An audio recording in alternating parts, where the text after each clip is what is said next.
সুপ্রিয় শিক্ষার্থীবৃন্দ, আজকের ক্লাসে সবাইকে স্বাগতম। আমি মোহিত লাল রায়, সহকারী অধ্যাপক হিসাব বিজ্ঞান, Bangla pre school and college, Rangpur. আমাদের আজকে অনলাইনের তৃতীয় পর্ব, তৃতীয় ক্লাস। তোমরা আশা করি ভালোই আছো, আমিও প্রভু কৃপায় ভালোই আছি। কিছু ছবি তোমাদের আমি দেখাচ্ছি, ছবিগুলোর দিকে লক্ষ্য করো। একটা ছবি আমরা দেখতেছি, ছবিটা কিসের ছবি দেখতেছি? একটা গাড়ি, চলন্ত গাড়ি, একটা রোডে দেখা যাচ্ছে যে রোডে গাড়িটা চলতেছে, চলন্ত গাড়ি নাকি? আচ্ছা, তারপরে দেখো আর এক জায়গায় দেখতেছি যে এদিকে গাড়ি কতগুলো চলতেছে আর দুইটা গাড়ি সংঘর্ষ হয়েছে। মানে একদিকে আমরা দেখলাম যে রাস্তায় গাড়ি চলতেছে, আর একদিকে দেখলাম যে দুইটা গাড়ি সংঘর্ষ হয়েছে, মানে দুর্ঘটনা ঘটেছে। আচ্ছা, এটাকে বলবো আমরা একটা কি ঘটনা? দুর্ঘটনা। আচ্ছা, তারপরে দেখো একটা ফ্যামিলিতে আজকে একটা সুখবর যে নতুন অতিথি আসছে, সুন্দর সন্তান।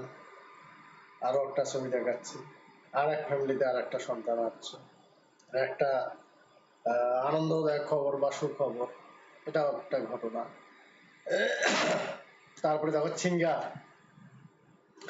সিঙ্গার গান গাচ্ছে, আমার সিঙ্গারের ছবি দেখাচ্ছি। এই সিঙ্গার অনেক দর্শক, হচ্ছে পুরা দর্শক। তোমরা তো এই যে ব্যান্ড সঙ্গীত হলে তো আর তোমাদের লাগে না, তখন তো আসলে দর্শককে দর্শক মাথা ঝগা গান। আচ্ছা আচ্ছা, এলো তোমাদের। আচ্ছা, তাহলে সিঙ্গার। এই যে ছবিগুলো যে দেখানো হলো বা আরো দেখাচ্ছি, শ্রেণীকক্ষ। একটা শ্রেণীকক্ষে শিক্ষার্থীরা মনোযোগ সহকারে মনোনিবেশ করেছে শিক্ষায় এবং কিছু একটা লিখতেছে। তারপরে দেখা যাচ্ছে এখানে কিছু শিক্ষার্থী, তারা কি করছে? দাঁড়িয়ে গেছে, দাঁড়িয়ে উঠছে, বেঞ্চ থেকে দাঁড়িয়ে, তাদের সিট থেকে তারা দাঁড়িয়েছে। তা আমরা এই যে ছবিগুলো দেখালাম, এই ছবিগুলো দেখানোর উদ্দেশ্য কি? এই ছবিগুলোতে তোমরা কি বুঝতেছো? এই ছবিগুলোতে আমরা এই যে এখানে দেখো, ফল বিক্রেতা আর একজন কাস্টমার, এখানেও ওই রকম। তারা মনে হয় যে ইনি মনে হয় যে ফল নিয়েছেন, তার অর্থ দিচ্ছেন, ইনি সেই হচ্ছে একই ঘটনা। আচ্ছা, এখন কথা হলো এই, আমরা যে এই ছবিগুলো দেখালাম, এই ছবিগুলো দেখানোর উদ্দেশ্যটা কি? এই ছবিগুলোতে আমরা দেখতে পেলাম, ফার্স্ট দেখলাম গাড়ি একটা চলতেছে, আবার গাড়ি সংঘর্ষ হয়েছে, দুর্ঘটনা হয়েছে, নতুন সন্তানের জন্মগ্রহণ করলো। শ্রেণীকক্ষে ছাত্রছাত্রীরা বসে আছে, আবার তারা দাঁড়ালো, স্যার আসলো যখন তখন দাঁড়ালো। আচ্ছা, এগুলো দিয়ে আমরা কি বুঝাইতে চেয়েছি সেটা আমরা আসতেছি। আজকে আমরা জানতে পারবো ঘটনা সম্পর্কে। শিখন ফলে আমরা ঘটনা জানতে পারবো। ঘটনা, এমনিতে আমরা তো ঘটনা কথাটা এমনিতেই জানি, এবং আমি প্রথম থেকে বলেছি আমাদের হিসাব বিজ্ঞানের ক্লাসগুলো হলো বাস্তবিক, বাস্তব ক্ষেত্রে এগুলো প্রয়োগ আছে। যেমন আমরা লেনদেনের ধারণা ব্যাখ্যা করতে পারবো, ডেবিট ক্রেডিটের ধারণা ব্যাখ্যা করতে পারবো। আজকে আমরা এই জিনিসগুলো সম্পর্কে অবগত হতে পারবো। আচ্ছা, তারপরে লেনদেনের প্রকৃতি বা বৈশিষ্ট্যের ধারণা আমরা পাবো। ওকে, ঘটনা, এই যে আমরা যে স্ক্রিনে যে ছবিগুলো দেখালাম, এই ছবিগুলো প্রতিটাই একটা করে ঘটনা। বলতো ঘটনা না? ঘটনা, গাড়ি যাচ্ছে, অ্যাক্সিডেন্ট হলো, ওটা একটা দুর্ঘটনা, অ্যাক্সিডেন্ট হলো। বাচ্চা জন্মগ্রহণ করলো আজকে আমাদের ফ্যামিলিতে, এটা একটা হলো শুভ ঘটনা। তারপরে কি হলো? সিঙ্গার গান গাচ্ছে, এটা একটা ঘটনা। এই ঘটনাটা, সিঙ্গারের গান গাওয়াটা দুই ধরনের হতে পারে। সিঙ্গার মনের আনন্দে গান গাবে এবং দর্শক মাতাবে, কোনো অর্থ বা টাকা পয়সা নেবে না, আনন্দ দিয়ে চলে যাবে, সেটা একটা হতে পারে। আবার কোথাও হয়তো টিকিট কেটে বা সিঙ্গারকে আমাদের তার মূল্য দিতে হবে, গানের মূল্য দিতে হবে, সেটাও একটা। তাই আমরা এই যে ঘটনায় আসলাম, হিসাব বিজ্ঞানের শুরুটাই হলো ঘটনা দিয়ে। হিসাব বিজ্ঞানের কিন্তু আমরা এখন আস্তে আস্তে গভীরে প্রবেশ করতেছি, এবং আমি প্রথম থেকে তোমাদের বলছি যে হিসাব বিজ্ঞানের কিছু ভাষা, এই ভাষাগুলো আমাদের আগে জানতে হবে, রপ্ত করতে হবে, তাহলে দেখবো যে আমরা আমাদের কোনো আর সমস্যা হবে না। ক্লাস কিছুই না, আমরা আগে হিসাব বিজ্ঞানের ভাষাগুলো জানি। যেমন ঘটনা, আমরা ফার্স্ট জানবো ঘটনা, যার ইংরেজি হলো ইভেন্ট। একটু মনোযোগী হও সবাই। তাহলে ঘটনা একটা সিম্পল কথা, পূর্ব অবস্থার পরিবর্তনকে ঘটনা বলে। এভরি চেঞ্জ, প্রত্যেক পরিবর্তনকেই বলবো আমরা ঘটনা। আমি, আমার চোখে চশমা আছে, চশমাটা খুললাম, এটাও একটা ঘটনা। আমি দাঁড়িয়ে আছি, বসলাম, এটা একটা ঘটনা। আমি কথা বলতেছি, কথা বন্ধ করলাম, এটাও একটা ঘটনা। তার মানে আমরা বুঝাইতে চেয়েছি এভরি চেঞ্জ, প্রত্যেক পরিবর্তনকে ঘটনা। আমরা সবাই ক্লিয়ার? আমরা বলতে পারবো ঘটনা কাকে বলে? যে ঘটনা কি, ছাড় আগে যে অবস্থা ছিল তার পরিবর্তনটাকে বলবো আমরা ঘটনা। এই জন্য আমরা ছবিগুলোতে দেখিয়েছিলাম যেগুলো সব হলো ঘটনা। আর ঘটনা হলো দুই প্রকার। এক, অনার্থিক ঘটনা। অনার্থিক কথার অর্থ যে ঘটনার সঙ্গে অর্থ জড়িত নাই, সেটা হলো অনার্থিক ঘটনা। তিন হলো আর্থিক ঘটনা। যে ঘটনার সাথে যে ঘটনার সাথে অর্থ জড়িত সেটা হলো আর্থিক ঘটনা। ওকে, তাহলে আমরা বলবো ঘটনা কত প্রকার? দুই প্রকার। অনার্থিক, যার সঙ্গে অর্থ জড়িত নাই। অনার্থিক, যার সঙ্গে অর্থ জড়িত, অর্থ অর্থ টাকা পয়সা মানি, সেটা হলো আর্থিক ঘটনা। ক্লিয়ার? আচ্ছা, এখন এখানে দেখো দুজনের মধ্যে একটা বিনিময় হচ্ছে, আদান প্রদান হচ্ছে। এখানে হচ্ছে ব্যাংকের একই অবস্থা, আদান প্রদান হচ্ছে, একজন দিচ্ছেন আরেকজন নিচ্ছেন, আদান প্রদান, এটা একটা, এগুলো ঘটনা। কিন্তু এই ঘটনাগুলো কি ঘটনা? আর্থিক। এগুলো ঘটনার সঙ্গে সবসময় অর্থ জড়িত, এগুলোকে বলা হবে আর্থিক ঘটনা। অনার্থিক ঘটনা আমি কিছুক্ষণ আগে বললাম, ওই যে গাড়ি চলছে, তারপরে সন্তান জন্মগ্রহণ করলো, সিঙ্গার এসে মনের আনন্দে আমাদের কাছে গান গাইলো, কিন্তু কোনো টাকা পয়সা নিল না, এটা হলো অনার্থিক ঘটনা।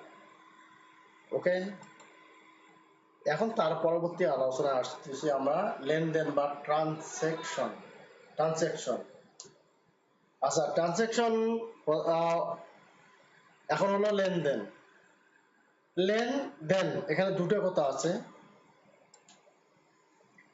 আর্থিক ঘটনাগুলোকে লেনদেন বলে। তো আমরা ক্লিয়ার করতে পেরেছি।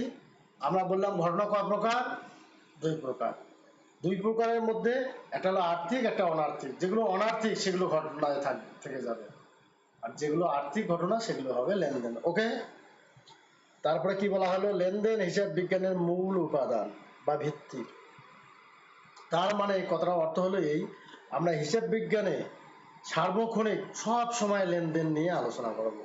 আমরা যেগুলোই আলোচনা করব ওগুলো কিসের আলোচনা করবো? লেনদেন। তাহলে আমরা ফার্স্ট আসলাম ঘটনা থেকে। ঘটনার মধ্যে যেগুলো ঘটনা অনার্থিক, এইগুলো ঘটনা নিয়ে আমাদের হিসাব বিজ্ঞানে কোনো আলোচনা হবে না। আমাদের আলোচনা হবে কোন ঘটনাগুলো নিয়ে? যেগুলো আর্থিক ঘটনা।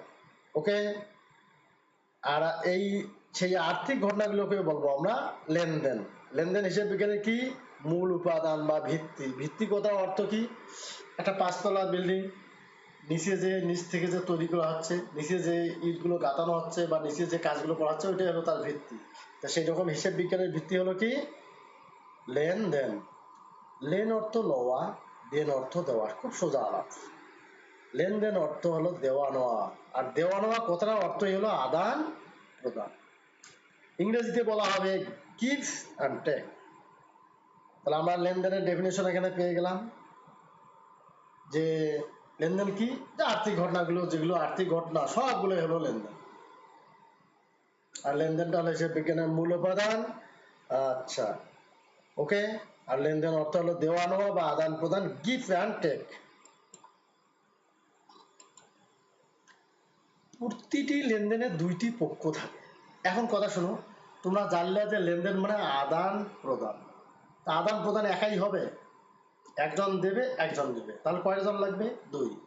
আদান প্রদান কখনো একাই সম্ভব হবে না, প্রতিটি লেনদেনে সেজন্য 2টি পক্ষ থাকবে, একজন দিবে একজন নেবে। এখানে বলা হলো এক পক্ষ সুবিধা গ্রহণ করে এবং অন্য পক্ষ সুবিধা প্রদান করে। আর এই লেনদেন করতে গেলে কি হবে? এক পক্ষ সুবিধা গ্রহণ করবে, আরেক পক্ষ সুবিধা প্রদান করবে।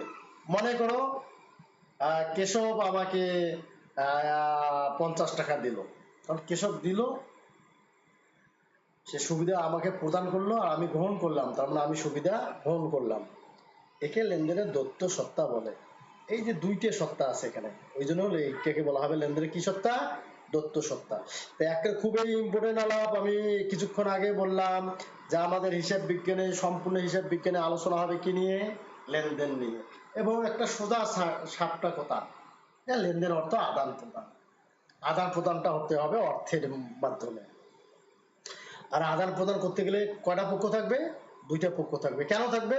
যে 2 পক্ষ ছাড়া লেনদেন সম্ভব নয়। আদান প্রদান এখন একাই একাই ফির দেওয়া যায়? আচ্ছা।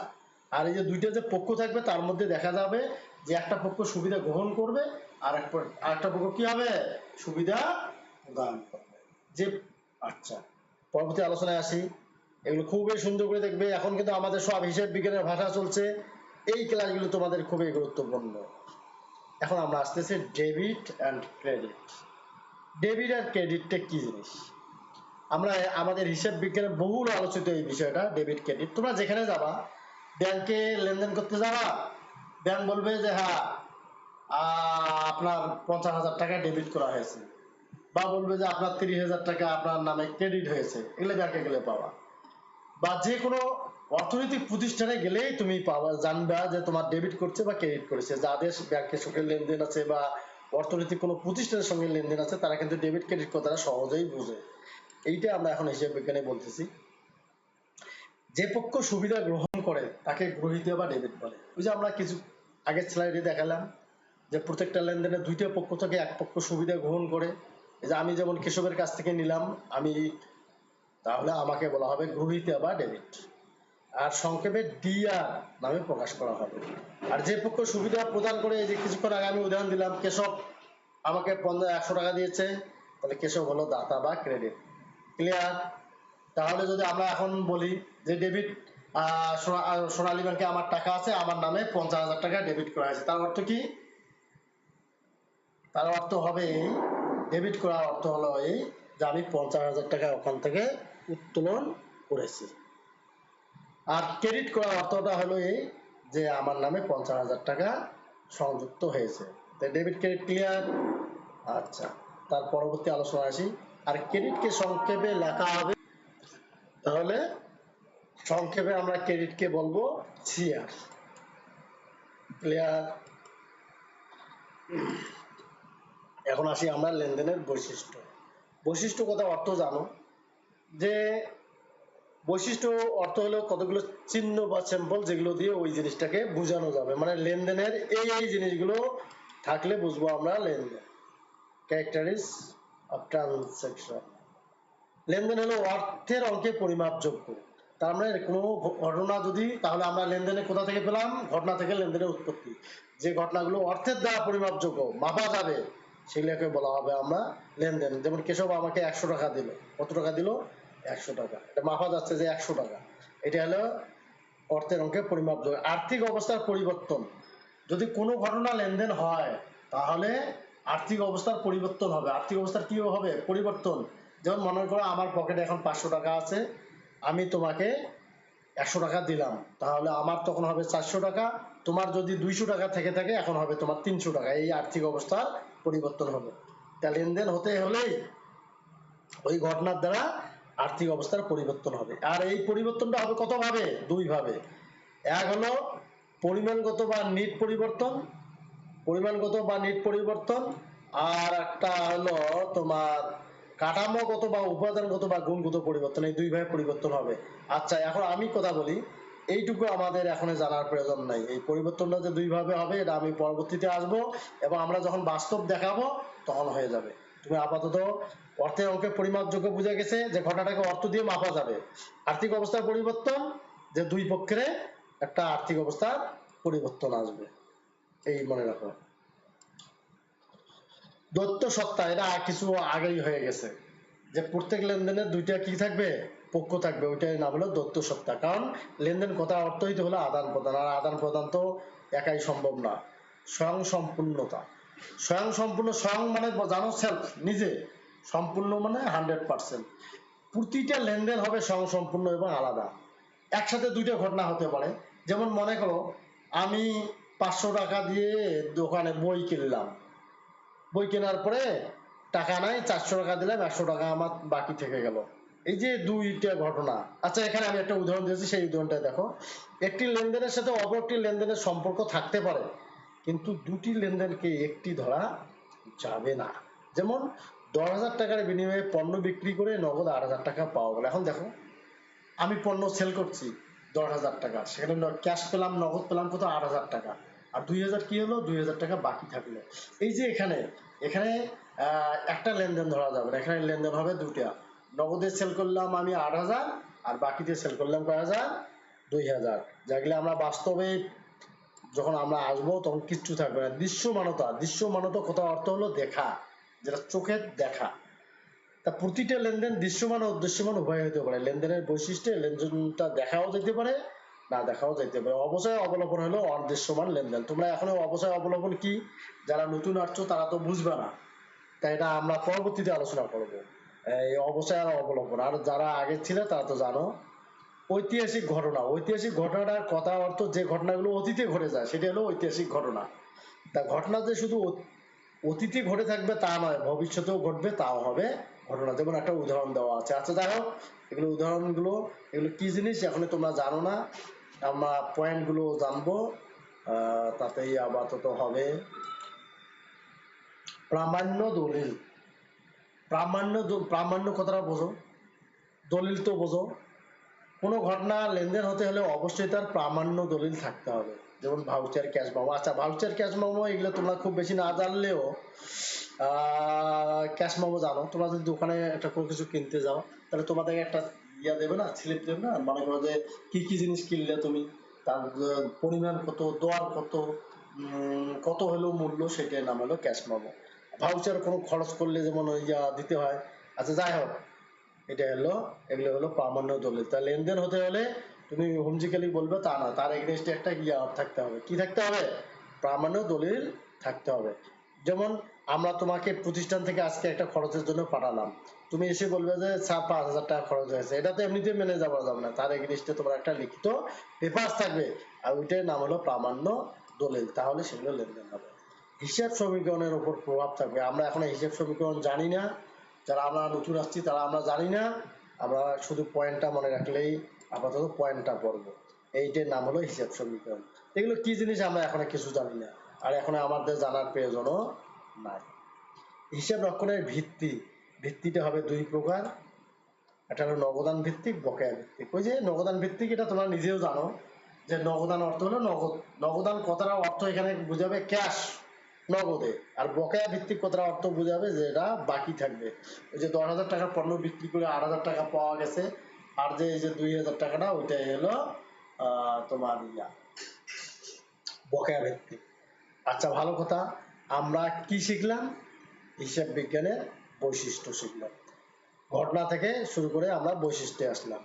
আচ্ছা এখন আমরা একটা বাড়ির কাজ তোমাদের দিচ্ছি, বাড়ির কাজটা দেখো, এগুলো সব তোমরা পাবা।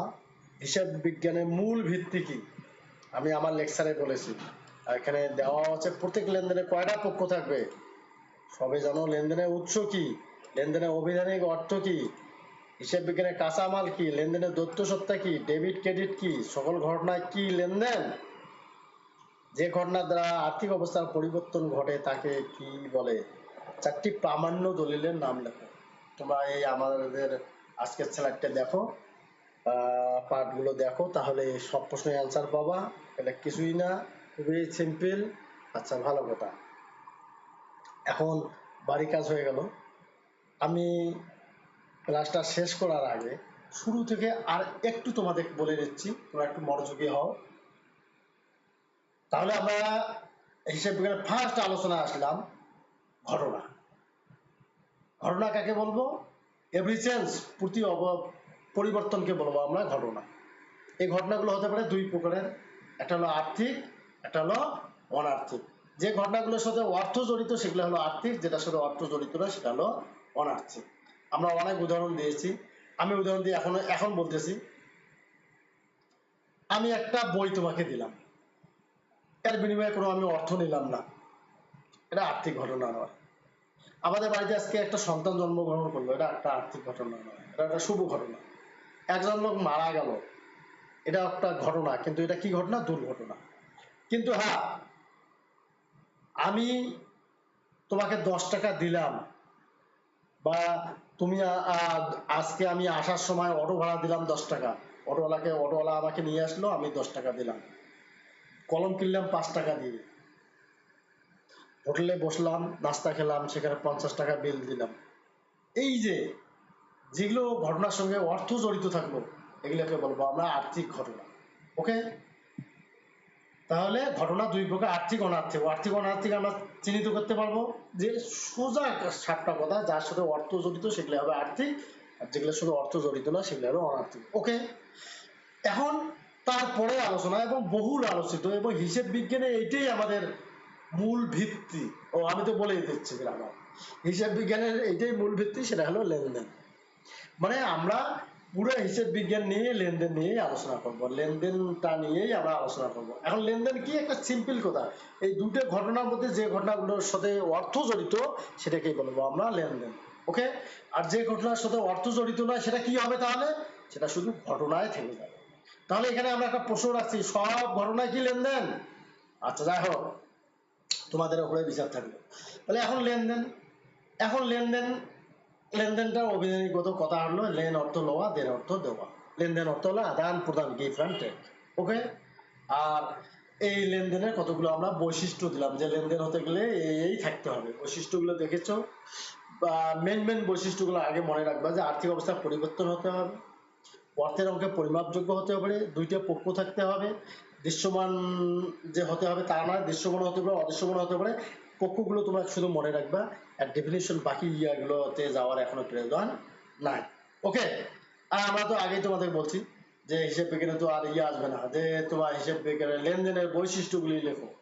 হ্যাঁ, অতএব এটা কিছু জানতে হবে, সেই জন্য জানা, এবং নৈর্ব্যক্তিক প্রশ্নের জন্য খুবই গুরুত্বপূর্ণ ক্লাস। আজকে এই গুরুত্বপূর্ণ ক্লাসে আমরা উপস্থিত হয়েছি, আশা করি তোমরা বুঝেছো। তোমরা এই যে বাড়ি কাজগুলো দেওয়া হলো এগুলা আমাকে জানাবা, এটা তোমরা হোয়াটসঅ্যাপে লিখে দিবা বা মেসেজ করে পাঠাবা, যে যেভাবে পাঠাতে পারো আমাকে পাঠালেই আমি পেয়ে যাব। আচ্ছা,